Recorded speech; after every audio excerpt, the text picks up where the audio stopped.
In the Vinci Code, Dan Brown popularized a theory about the origin of the New Testament as a collection of writings that dates back to at least the 1930s. The theory goes that it was not until the 4th century AD, the late 300s, that any decisions were made about what was to be included in the New Testament. Until then, the suggestion is, there were many different Gospels and many different letters, as well as a fair few books like Revelation, what are called Apocalypses. It was only church councils in the late 4th century that decided what should be in and which out. And they supposedly decided in such a way as to exclude books that they considered unorthodox, especially, and here's the crux, those books that stressed the importance of women in the church, or refused to accept that sex was evil. So, hence, a malign patriarchy is responsible for the contents of the present New Testament, and without this malign patriarchy, we might have had a completely different set of books, all about sexual freedom. There's actually some truth amongst the falsehoods here. It is true that it was only towards the end of the 4th century that councils and bishops gave rulings on the contents of the New Testament. And true also that they excluded some books on the grounds that they were Gnostic. Gnosticism was a strange hybrid type of religion, stressing direct knowledge of God for those who had been specially illuminated. But it could go either way on the question of sex. Some Gnostic texts are far more virulently tight-laced and anti-sex than the most ascetic of the Church's theologians, which is saying something, which you certainly wouldn't guess from reading Dan Brown. But to assert that the Church of the 4th century selected tendentiously the books of which they approved is a travesty.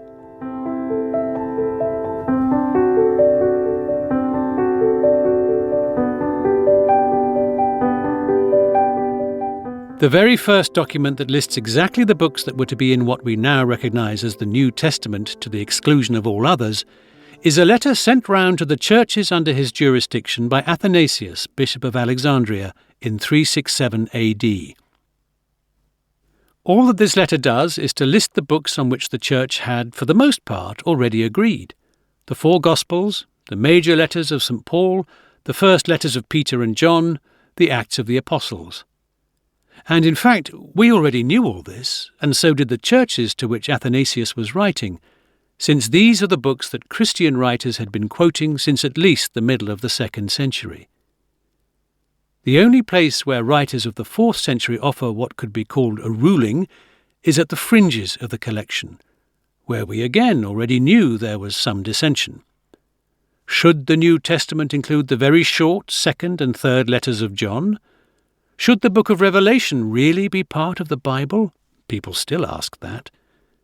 What about a few books that early Christians were quite keen on, such as the long and rambling Apocalypse called The Shepherd? This last actually appears alongside the New Testament books in the great Codex Sinaiticus, now in the British Library, which is also from the 4th century. It is on such matters that Athanasius offers a ruling. Only the books we still recognize as the New Testament are to be included, and Revelation gets in.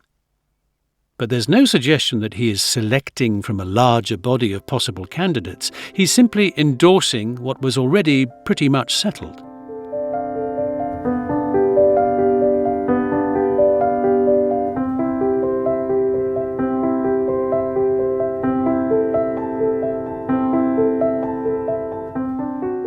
Already in the 2nd century, the Gospels we know today were universally accepted in the Church, and other Gospels, such as the Gospel of Mary Magdalene, whose publication some years ago caused quite the stir, were known only to a few.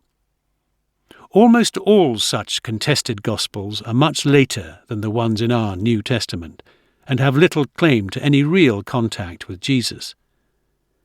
The Gospel of Judas, too, was in all the papers a few years ago after it was published in the National Geographic in 2007. It contains the line, put in the mouth of Jesus, "You shall crucify the man who clothes me." This is a typically Gnostic formulation, implying that Jesus was not really crucified but only appeared to be, a notion that, fascinatingly, became part of Muslim belief about the crucifixion. But there's no evidence that this gospel was widely known of within the Church, still less that anyone ever suppressed it. It simply vanished until its modern rediscovery, and only a complex conspiracy theory will establish that the fathers of the Church cancelled it.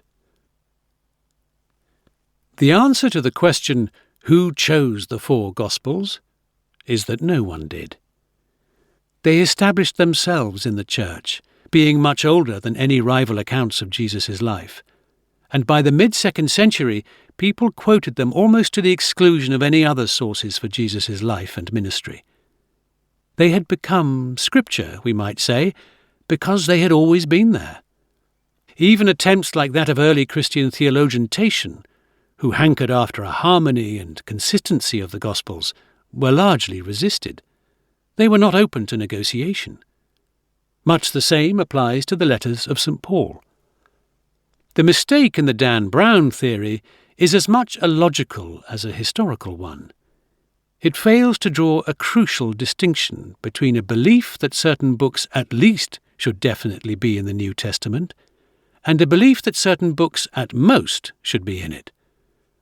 By the end of the 2nd century, practically everyone agreed that the Gospels, Acts, and the main letters were definitely in, that these books, as an absolute minimum, were of the canon, as Christians had it, that is, they belonged to the official Bible. But there was as yet no sense that this Bible was absolutely closed. No one had yet decided that the books I've mentioned were the only books to be in it, and there were indeed other candidates for membership. These included some candidates that did eventually get in, such as Revelation, and some that in the end didn't, such as the Shepherd. It's this issue, the books on the margins of the Bible, that the 4th century rulings were about, not the great solid core of the New Testament. That had been decided long ago.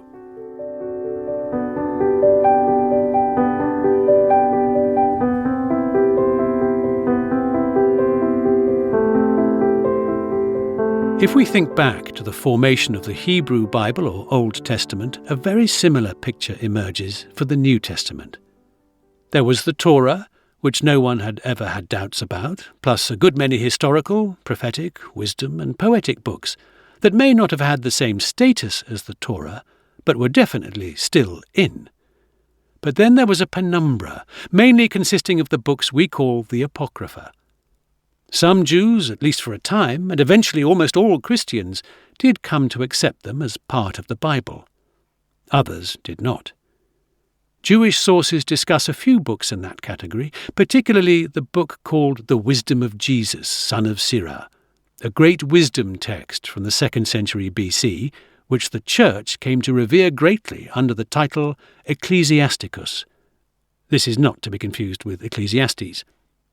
The Jewish rabbis come down against it on the basis that it was written too recently to be in the Bible. But there are no Jewish sources that discuss whether Genesis or other books from the Torah should be in the Bible. Genesis was never selected from a wider set of possibilities. It got in under its own steam. Exactly how, we don't know. There's just one book discovered in modern times that may have some claim to be read alongside the New Testament if we want to know more about Jesus. This is the Gospel of Thomas. This was found, along with other texts, mostly Gnostic, at the site of Nag Hammadi in Egypt in 1945. It's a collection of sayings, and a few of them might pass muster for authenticity as being real sayings of Jesus. For example, "When you know yourselves, then you will be known, and you will know that you are sons of the living Father. But if you do not know yourselves, then you are in poverty, and you yourselves are the poverty." There are scholars who think the Gospel of Thomas might be as old as the New Testament Gospels, or at least as old as the latest of them, John. A few sayings of Jesus quoted by early Christian writers don't actually occur in the New Testament, but have turned up in Thomas. And Origen, the 3rd century writer I quoted on the creation story, was certainly aware of its existence. Finds, like the ones at Nag Hammadi, sometimes lead people to ask whether we should reassess the contents of the Bible and put other books in, and possibly take some others out too.